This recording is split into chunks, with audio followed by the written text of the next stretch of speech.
In fact, I invited a speaker from a church in the northern part of Adelaide, but in the last minute, he was not able to make it, so he sent me an apology. So I decided to make up this particular message for today, but it is not, I think, a completion of all my thoughts. I have been thinking about this particular subject for a long time, and because of the guest speaker's inability to be able to come and join us, I decided to gather my thoughts and produce a message. But there will be a sequel to it because it is a very difficult topic, but at the same time, it is a topic that we need to deeply think about. And that issue is obviously tolerance and intolerance.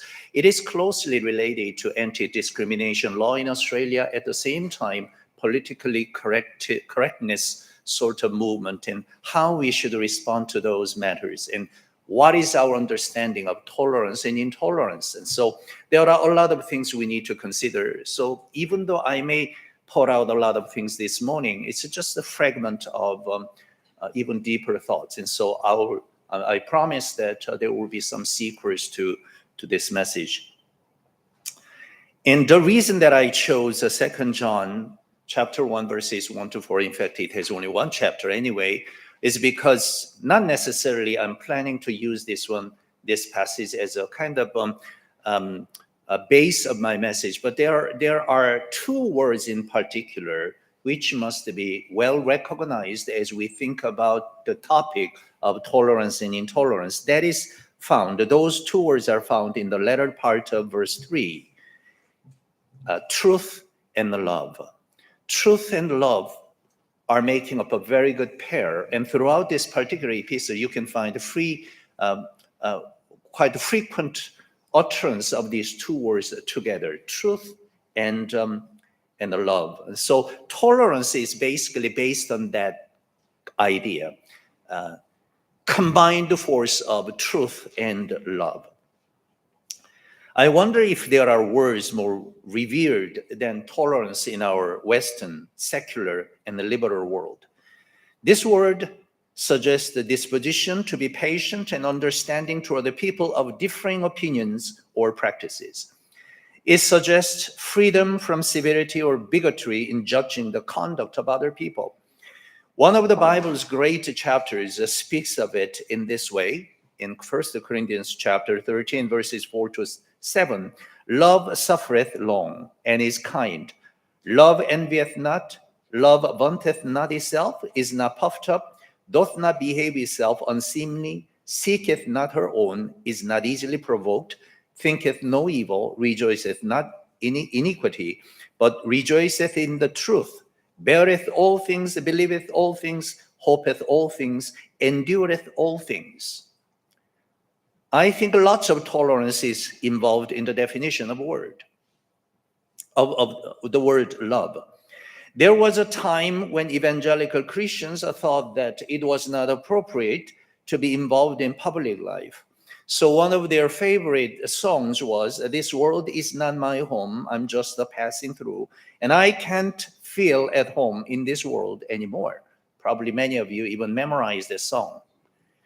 Christians' main task was understood as warning others of the wrath that is to come and inviting them to join the spiritual minority whose wealth is stored up in a place where moth and rust do not corrupt.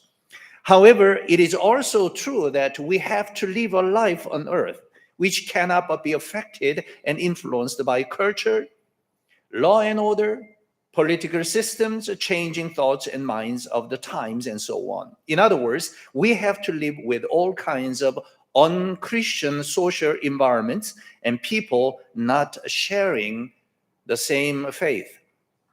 Unfortunately, some people chose war over peace to establish the kingdom of God on earth by force. However, we know that it will not happen till Jesus comes again. It's not going to be our work.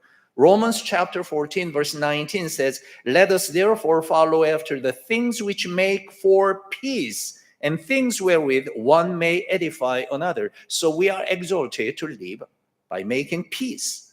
Galatians chapter 6 verse 10 says, as we have therefore opportunity, let us do good unto all men, especially unto them who are of the household of faith. So we should be good to all men. In order to live with people in peace, tolerance is necessary in our minds, in our conducts, in our words, in our behaviors. It is not only applicable to the world, but also to the believing communities. How many believing communities are being divided by conflicts?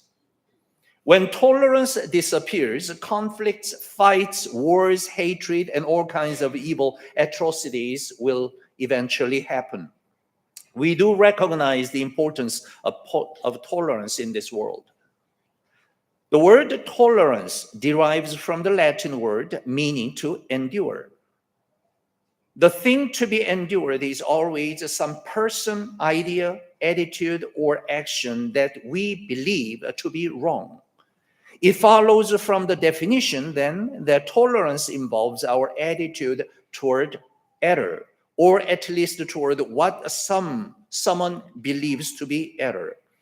It is not a light matter to understand the tolerance in this manner, because it indicates that the tension must always exist between tolerance and truth.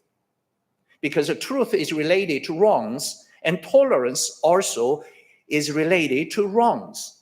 Tolerance demands that we should treat charitably persons or groups espousing convictions contrary to our own understanding of truth, graciously granting to them the right to contradict, to believe differently, to speak their minds.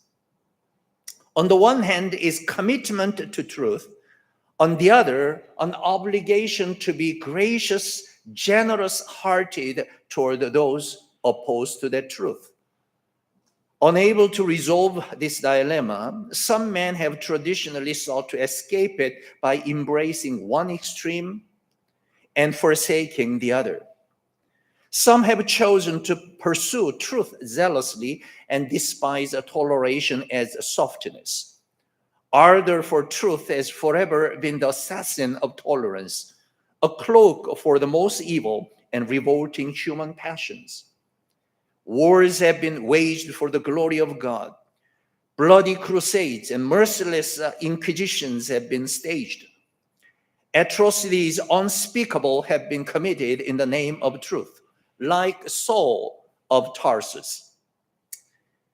Convicted zealots today continue to make havoc of the hopes of Christ's church in the name of Christ and his truth. Although the weapons of intolerance have been sophisticated, the spirit of the thumbscrew and the rack is still with us. But there are two sides to every story. If some have tried to resolve the conflict by professing their devotion to absolute truth and dismissing tolerance as compromise, others have honored the tolerance at the high cost of a low concern for truth. Along the path of this second solution, that of an easy tolerance, they may fall into deceptions and falsehood. Our question is, then what is tolerance and what is intolerance? What should we do with the tolerance and intolerance? So let me begin with the first point, the confusions over tolerance and intolerance. The first thought coming into my mind is the infamous anti-discrimination law of Australia.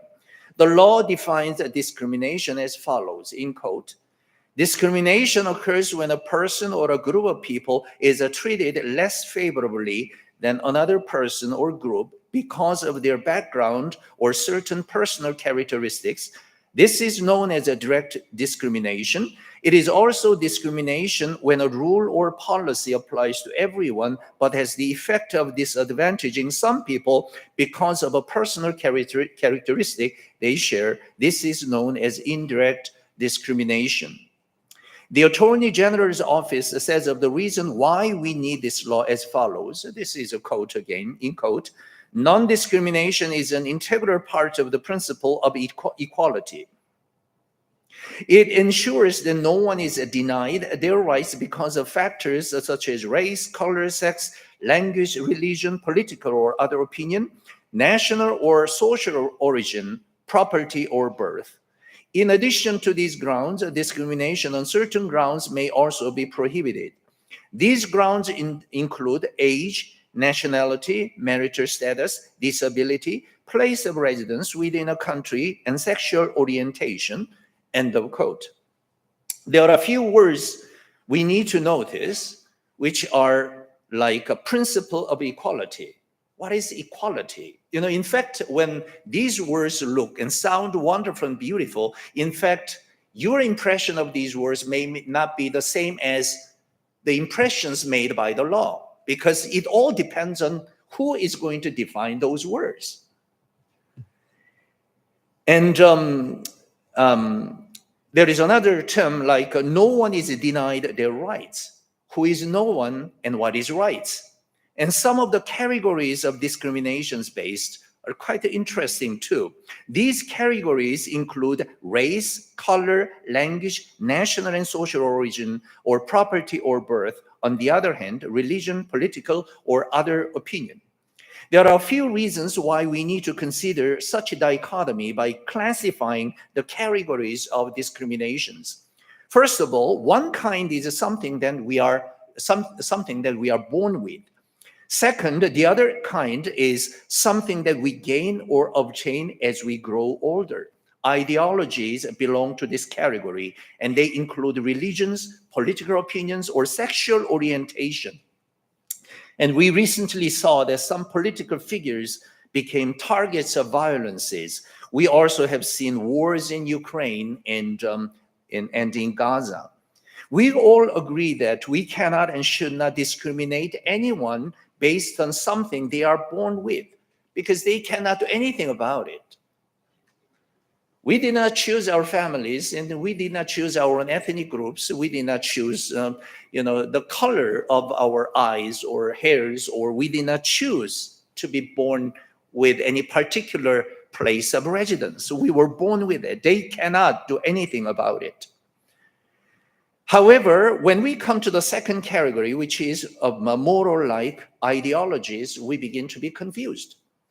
The law says that we should not discriminate anyone against anything, including ideologies, which include the sex and gender issues and the sexual orientation issues. In fact, in order to give you an example, I studied the history of communism and communists in Australia, but it was a long thing to explain, so I just dropped it. Quite interesting, you may want to look at it, how ideology communism was accepted or denied, and two parties, Labor and Liberal parties, were fighting against it, and the Liberals were in favor of it for a while, and the Liberal wanted to have a referendum, and referendum says by the Australian public that it's okay to have communist ideology hanging around in the society, and so on. It is quite interesting. Ideological war was there. When I speak against, for example, transgenderism, I must say that I believe that sex and gender controversies are not scientific at all. It is ideological. And so, for example, when I speak against transgenderism or homosexualism, people love to call me transphobic or homophobic. It is quite funny for them to call me this way. I'm not afraid of homosexuals. I'm not homophobia, or I'm not transphobic. I'm not afraid of them. But surely I disagree with their views of sex and gender. However, the world or LGBTQ activists want to call my disagreements as discrimination. Can you see a subtle kind of gap between these two words? Problems come into discussions right now. In the large, there are two questions we may raise. Number one, how far should we go in terms of acceptance of different opinions? What do we mean by not discriminating against anyone? What is the line of division between disagreement and discrimination? How far can we go without incurring discriminations against anyone? Number two, then now we have to face the difficult question. Is there anything, though different from others, but not discriminated? For example, anarchism is a different ideology from other political views of nationhood, and it is not accepted by any normal government, but opposed. It indicates that there must be norms or standards by which we can determine whether any idea or ideology or opinion could be accepted or rejected. The question is, what is that norm? What is the standard? And who is going to define the standard or norm? If we go one step further, acceptance or rejection are not everything we have to consider in this matter. There are things which are disagreeable but still acceptable or tolerable. There are a lot of disagreements in our society, even in our families. But we do accept them, do tolerate them as well. It is because there are many ideas and opinions that we cannot agree but still respect their rights to exist. It is because of the dignity of man and the freedom of conscience. After all, we are living in free societies. This is the area we need to consider under the headings of tolerance or intolerance. The spectrum of life is too wide and too colorful to be defined by acceptance or discrimination. That's why anti-discrimination law can serve its good purposes and at the same time pose threats to the freedom of thoughts and conscience. A part of anti-discrimination law could jeopardize the very freedom we have enjoyed, including freedom of religion, freedom of conscience, speech, and expression. I will explain this point some other times. I need to explain the problems of tolerance and intolerance too. Merriam-Webster's English dictionary defines discrimination as, I think probably I gave you those definitions, a prejudiced or prejudicial outlook, action, or treatment. The act, practice, or an instance or discriminating categorically rather than individually. The quality or power of finely distinguishing. And lastly, the act of making or perceiving a difference. It means that in order to discriminate something, there is a norm to compare with. So in comparison to that, by comparing this one with the standard and norm, certain opinions are generated. Then who will decide the norm or standard? It brings up even more difficult questions to Christians. This world is not of them. We live in this world, but we are not of the world, as we have said quite often. Secularism is often in opposition to biblical truth, which implies that there are inevitable clashes between the worldview represented by the state, and the worldview represented by the church. And between the culture and the biblical truth, there are huge gaps and differences. For example, Jesus says in Matthew 6, verse 24, no man can serve two masters, for either he will hate the one and love the other, or else he will hold to the one and despise the other. Ye cannot serve God and mammon. Two worldviews are on the crashing course. John 15, verse 18 says, if the world hates you, you know that it hated me before it hated you. So Jesus says, the world hates me, and so it is a natural thing for the world to hate you. If we change the wordings a bit here, it means that the world cannot but discriminate you, followers of Jesus, and if you stand up for biblical truths, then you will be the target of anti-discrimination law, because that's the worldview of the state.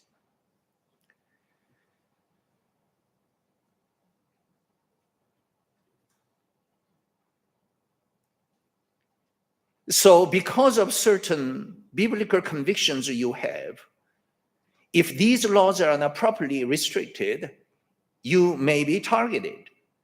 There are genuine cases that discrimination must be prevented and even punished. However, not all the implications that the anti-discrimination law compels us to follow will protect us from discriminations against us, but rather this anti-discrimination idea can be the very tool to discriminate the Bible-believing Christians. That is why we need politicians who understand the Christian faith in the parliament. So you need to pray for Christian parliamentarians. Probably the current LGBTQ issues are one of many examples. Gay marriage is illegal, and I believe that the Bible speaks against it. When ideas are in clash, whose idea is the norm? For sure, culture and the Bible do not share the same worldview. Speaking to the public about errors of other religions, for example, will be counted as a discrimination. In other words, our opinions and beliefs are considered as discriminations, and our beliefs and our opinions and our faith must be only in private. It should not be expressed in public. How should we deal with our differences in this world? Especially as we are commanded to share the gospel with the fallen world.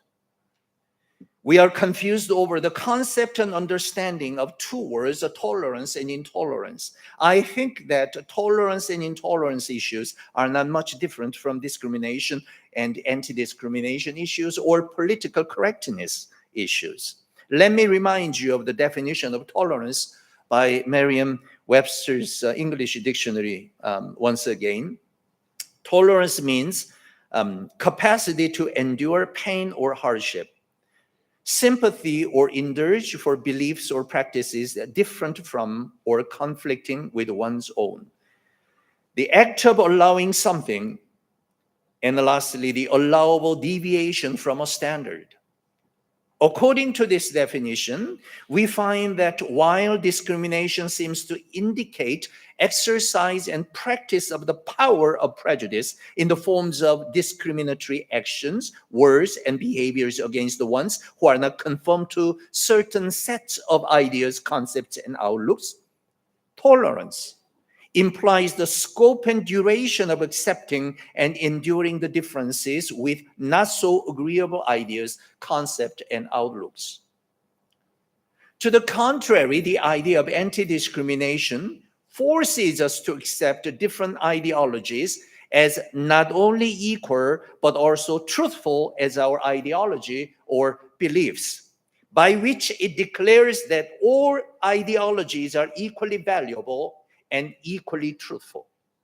That is something that I cannot accept and we cannot accept. To show you the difficulty of this topic, let me give you a list of the types of discriminations recognized by anti-discrimination law in Australia.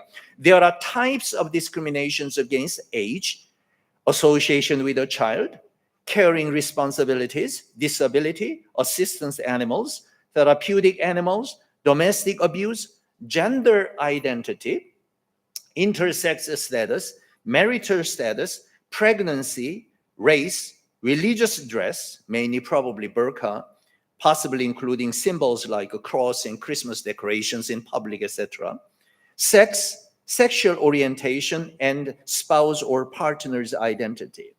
Then we come back to the scriptures and see how the Bible explains about acceptance, tolerance, and intolerance. 1 John chapter 3, verse 13 says, "Marvel not, my brethren, if the world hates you." So there are a lot of times when our worldviews are not going along with, getting along with the worldviews of this world. Apostle John tells us that it is not a strange thing for us to be hated by the world. Therefore, if you think that you have been getting along all the time without having any clashes, any problems in this world while you are living and working, probably you are of the world. Apostle John says that.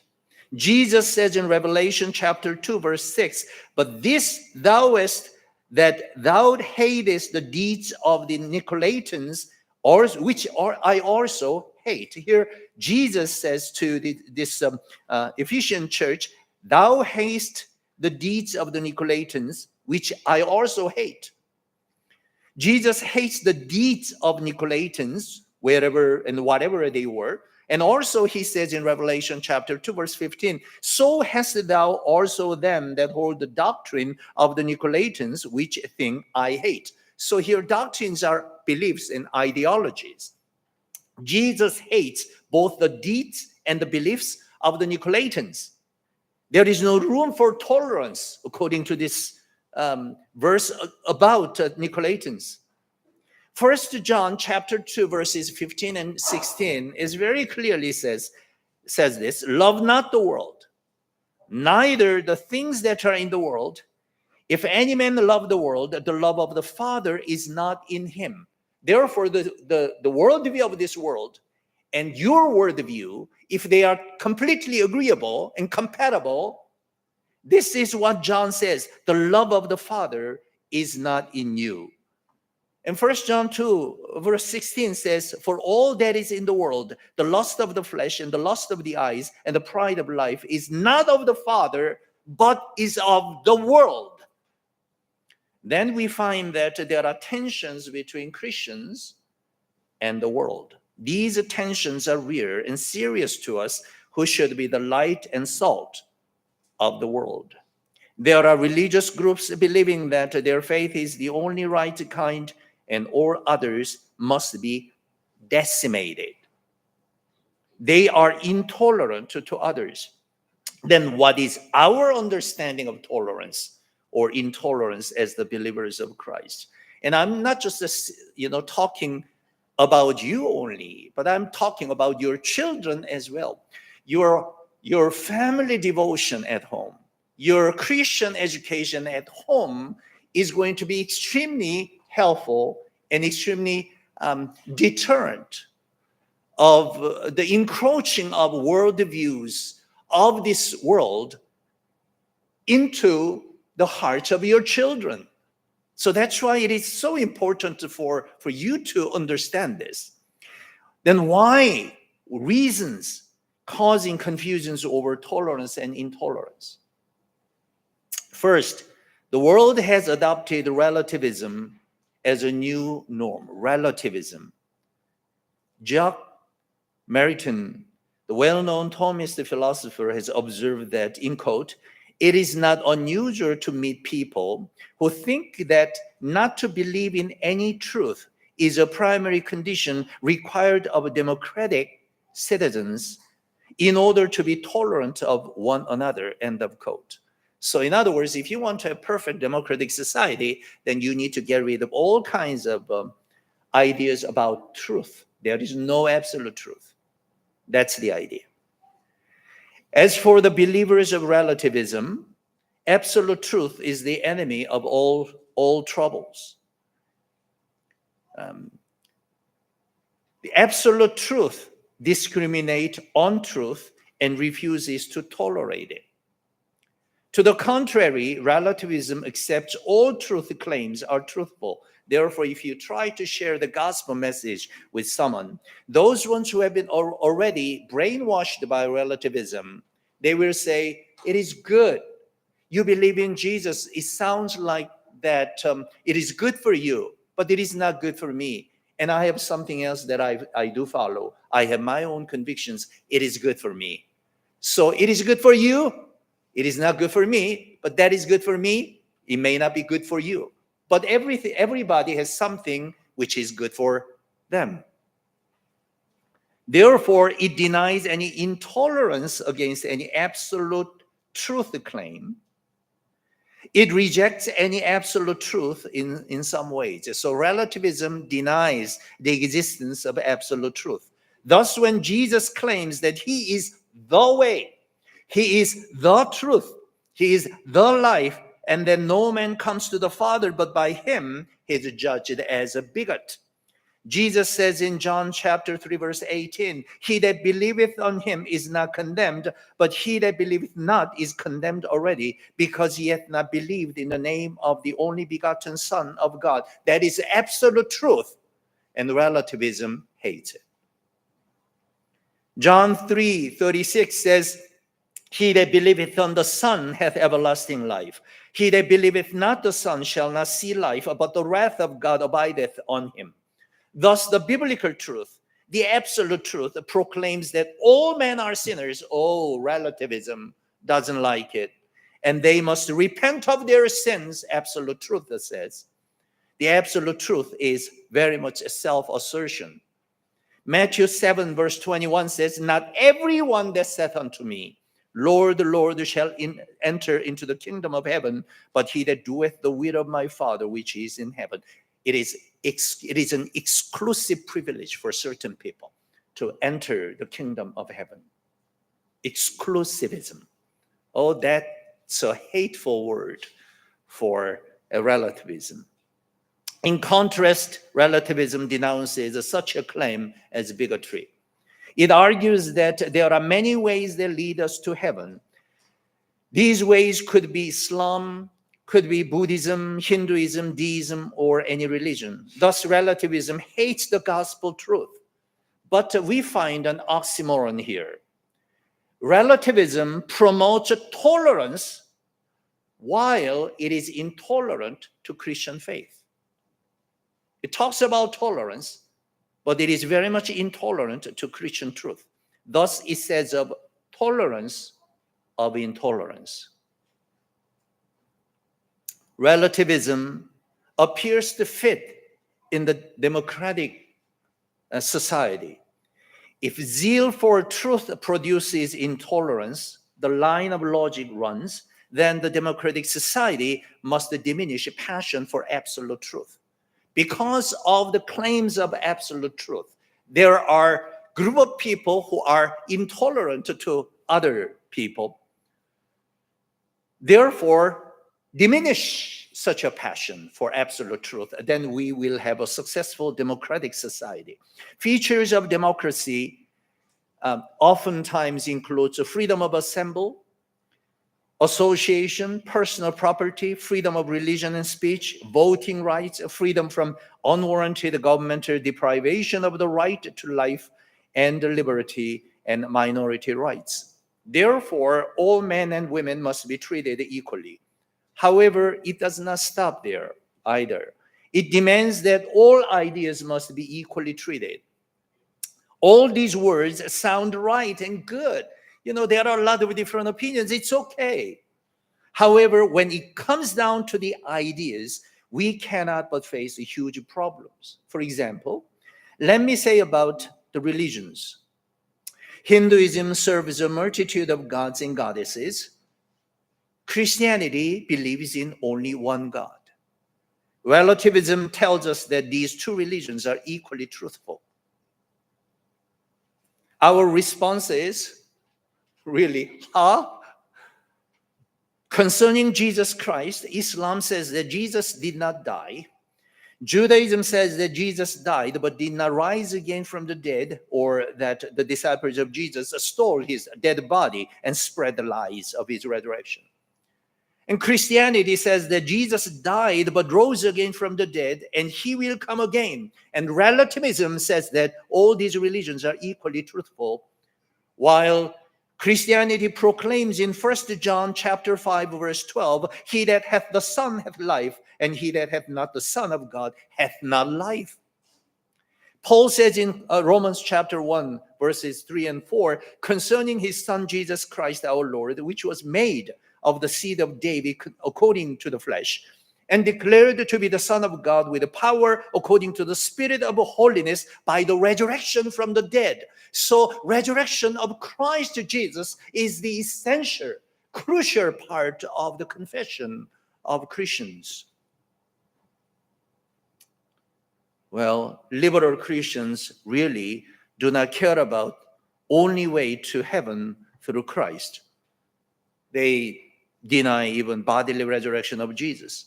And a democratic society says that majority votes always right.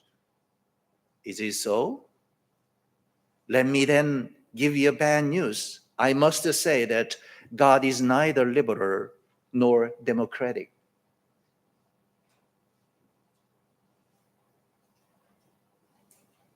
Out of necessity, we take votes and so on, but majority vote does not mean that it is always the right choice.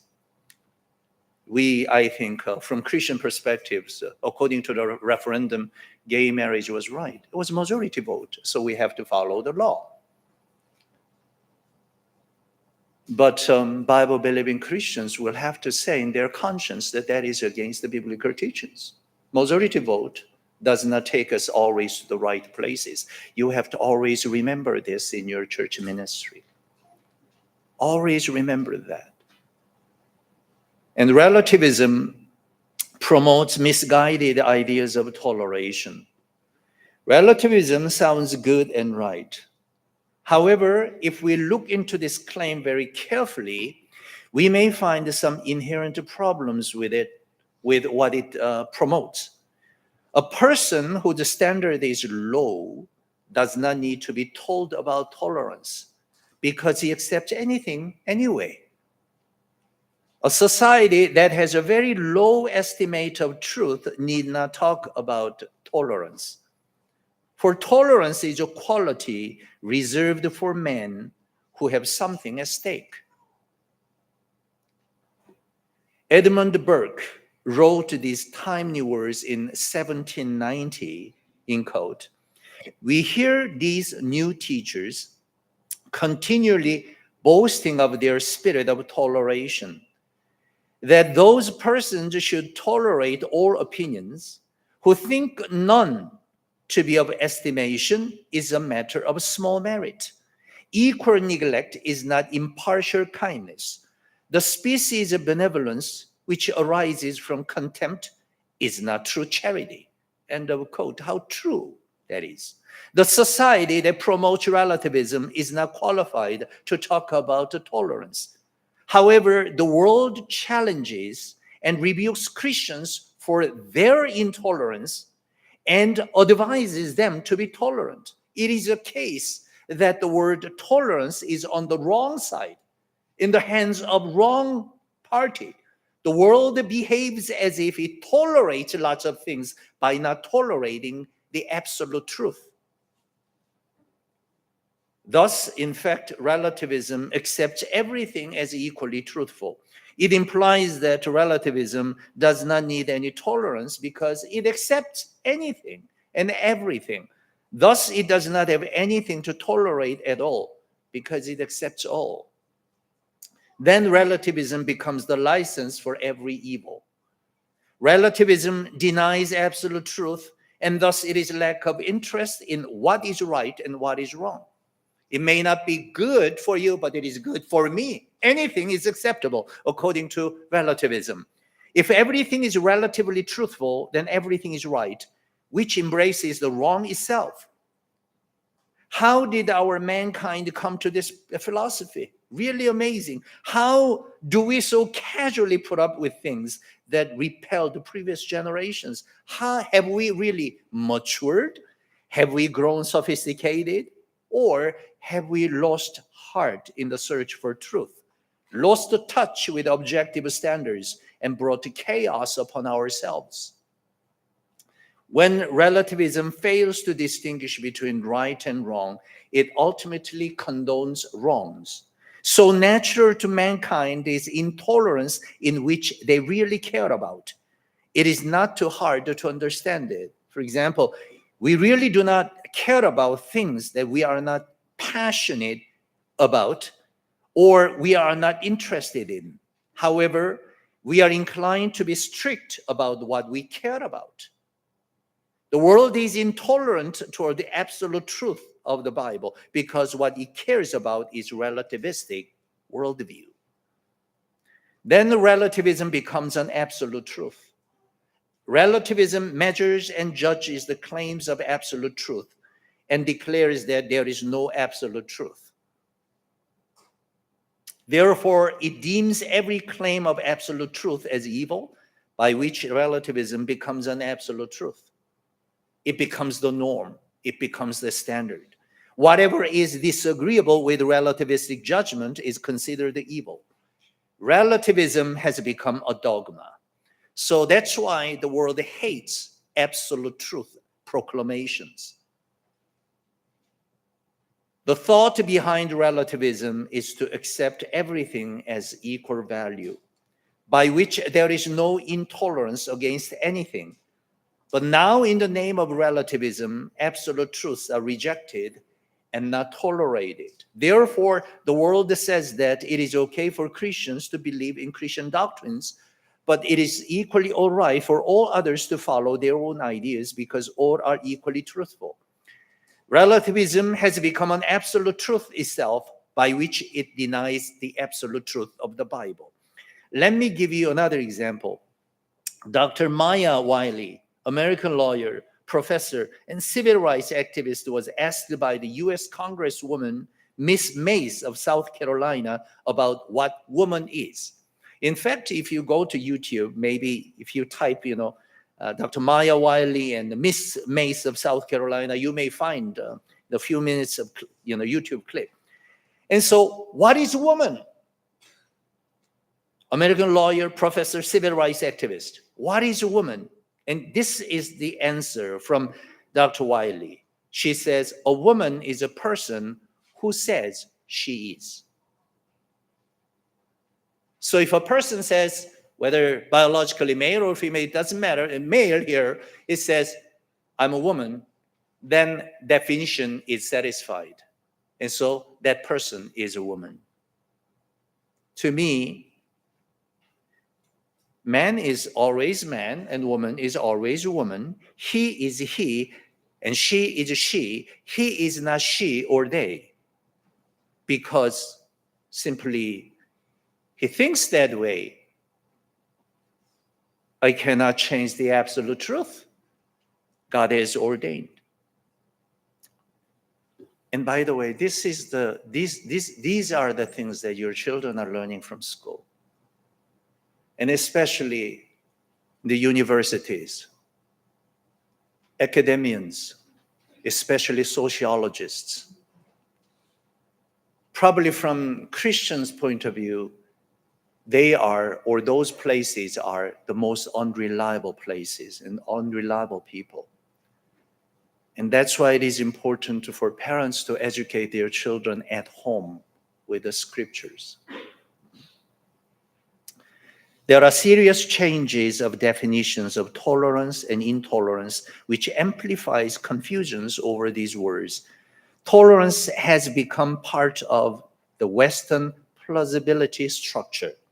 The term plausibility structure is a term coined by sociologist Peter Berger, and it refers to structures of thought widely and almost unquestioningly accepted throughout a particular culture. So that is being called as plausibility structure. The plausibility structures in the Western countries are more restricted because there are fewer stances held in common. After all, the Western world is a free society with the freedom of thoughts, conscience, speeches, and expressions. Therefore, everyone could believe whatever he wants to believe and hold on to any view or idea that he likes to keep as his own. Thus, there are all kinds of ideas floating around and hovering over us. However, tolerance has become one of such few common stances that the Western world wills to keep, and it becomes a culture. Thus, tolerance is praised as a mark of free society. Therefore, if we walk into any public arena, including school, media, politics, or workplaces, and question of some of the common notions of tolerance, we are condemned as very insensitive and lacking in good taste, boorish. One good example is that we have been told and advised that speaking to people about our religion at workplaces or public places is not good, and that we should avoid bringing up religious topics to our conversations. The reason is simple. There are so many religions, including atheism, in the world. All religions are equal, and we should not offend others by saying that Christian faith is the only truthful faith, and there is no other way leading us to heaven but through Jesus Christ. Or saying that all men are sinners is not a good talk. The conclusion is very simple. We ought to tolerate all things because there are people believing in other things, and you keep your religion in your private. Thus, in the name of tolerance, Christians are not tolerated by the world. Some politicians have been even arguing that the Bible must be banned from public places because it is homophobic. Whatever becomes a part of the West plausibility structure, like tolerance, should not be questioned, by which the modern day idea of tolerance in our society holds the moral high ground over all things. It cannot but be antagonistic toward Christianity, proclaiming the absolute truth of God. We know that the spirit of tolerance is necessary for harmonious life. We do not deny it. But if tolerance means to remove the distinction between right and wrong, it becomes a huge problem to us. Fundamentally, our problem with God is the sin problem. And if we cannot deal with the sin issues, right and wrong, then fundamentally we are removing our relationship with God. We Christians believe that there is only one way of salvation, and Jesus is the Lord. How does it mean that we must be tolerant to other ideas and thoughts? Believing in God of the Bible means that we must be tolerant to others who have different views of salvation and God. All right, then what does it mean? We need to consider the meaning of tolerance in intolerance. Let me repeat the definition of tolerance by Merriam-Webster's English Dictionary as capacity to endure pain or hardship, sympathy or indulgence for beliefs or practices indifferent from or conflicting with one's own, the act of allowing something and the allowable deviation from a standard. The Declaration of Principles on Tolerance was proclaimed and signed by the member states of UNESCO on November 16, 1995. It defines the tolerance in such a way. Tolerance is respect, acceptance, and appreciation of rich diversity of our world's cultures, our forms of expression, and ways of being human. Tolerance is harmony in difference.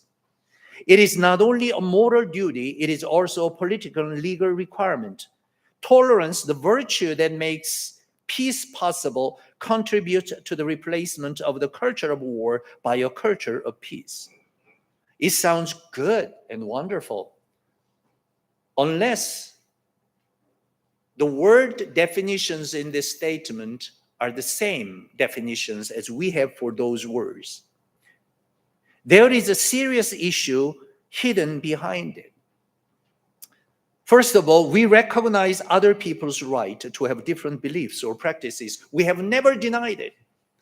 So we do not say that unless you are a Christian in this country, you do not have any right to live in this country. That is not what we are promoting.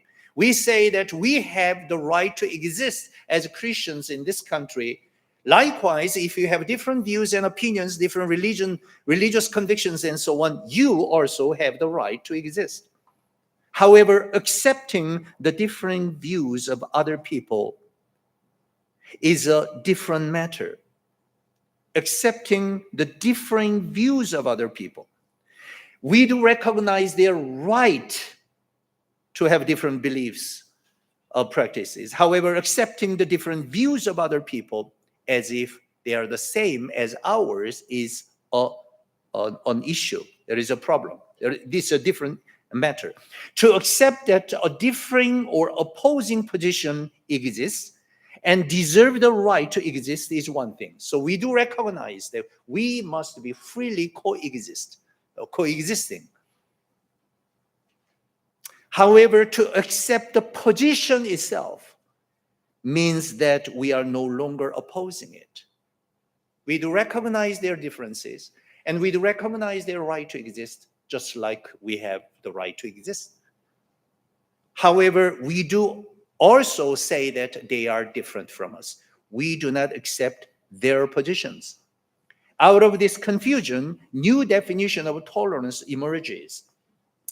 Accepting another's position becomes to mean believing that position to be true, or at least as true as our own. Here we see that we move from allowing the free expression of contrary opinions to the acceptance of all opinions.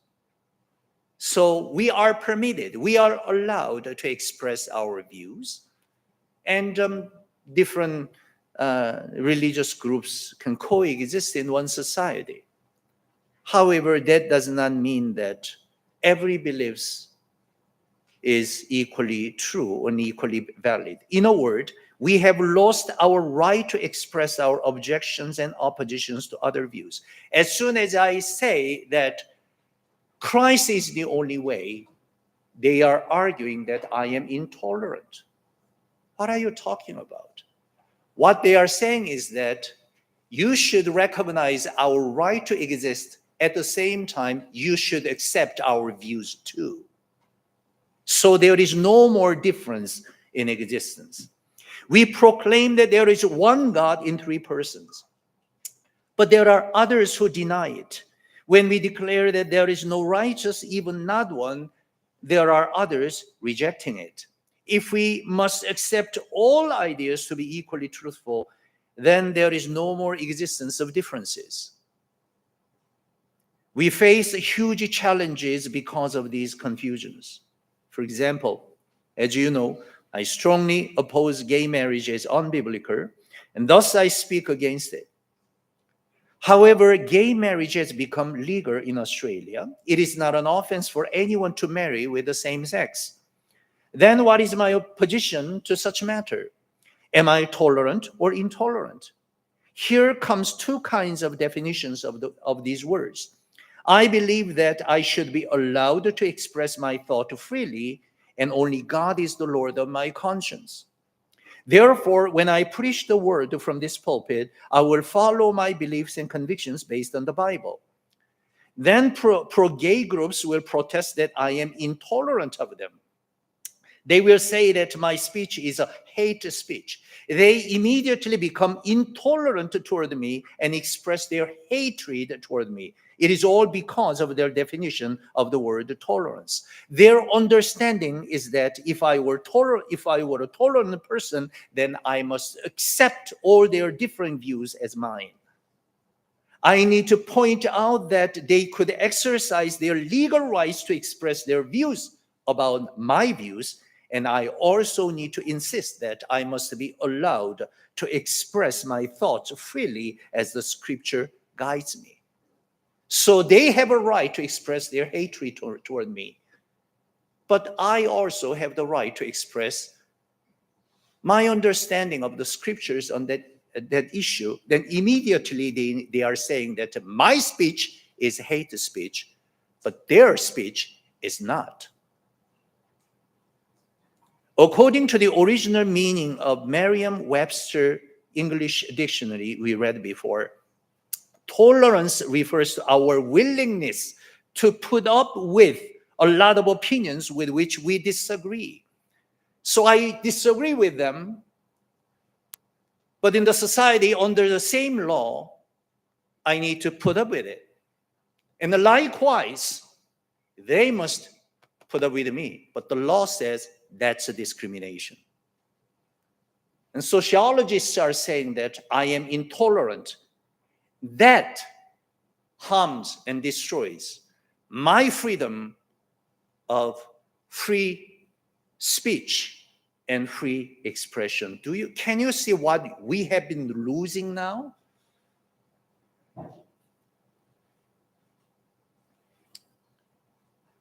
Thus, though others may differ from me on many issues, I do recognize their right to exist. But I should be allowed to express my disagreement with them. I do assert that there are other religions in the world and that they have as much right to exist as my Christian faith does.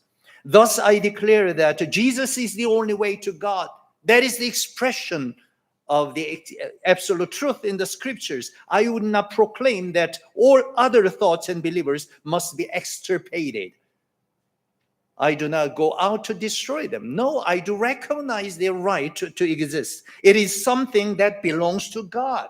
The finer thing comes from God. Christians are not of the world, as the Lord is not of the world. Therefore, I would say that I'm a tolerant person.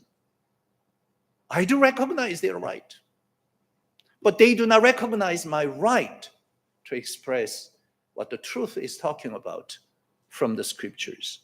As a result, I am being discriminated. I am being intolerated by them. The world sees any sort of exclusive truth claim as a sign of gross intolerance. It is an interesting thought, though. You know, when we say truth, truth has to discriminate. Truth has to discriminate on truth.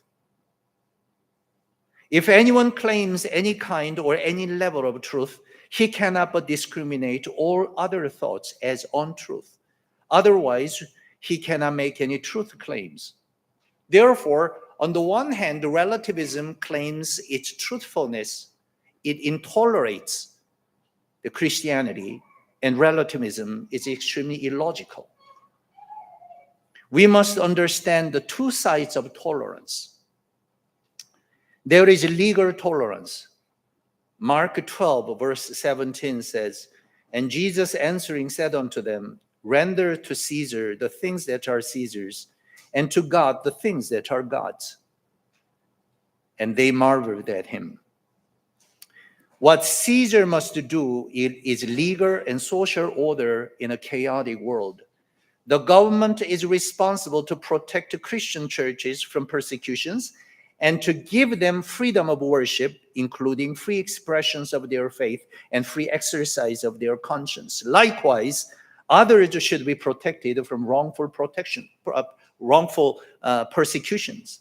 So I say that we Christians should be able to freely express our faith. Likewise, other religious people must have the same right.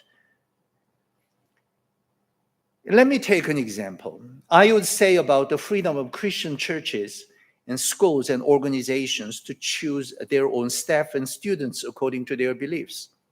When Christian schools hire staff members, their right to hire people with the same faith and to reject anyone not belong to the same faith. Christian schools should not be forced to hire gay or lesbian teachers. But we know that if it becomes a public, official kind of position of those schools, it brings forth lots of accusations and angry voices from the world.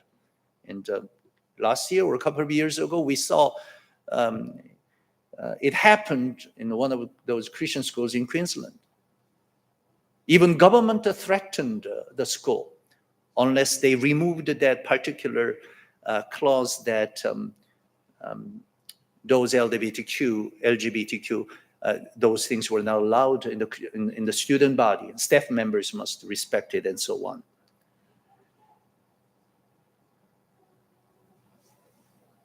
Christian schools should not be forced to hire gay or lesbian teachers.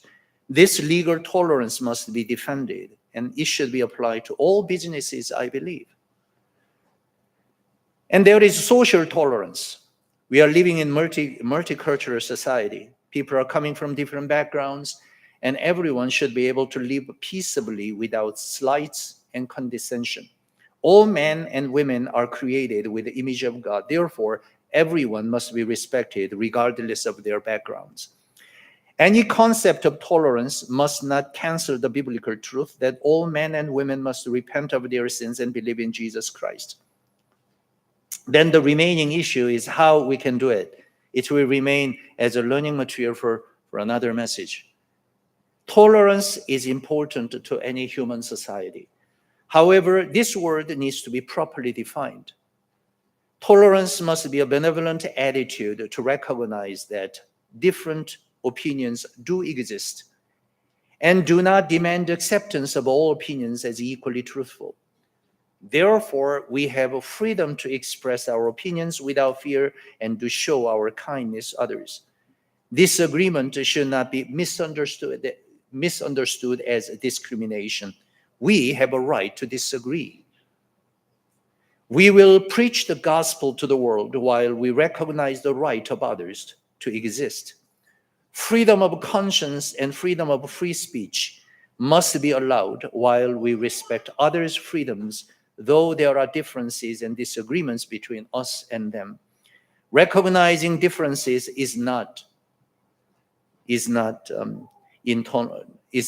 intolerance. We respect others and we ask them to respect us. The misguided definition of tolerance should not diminish our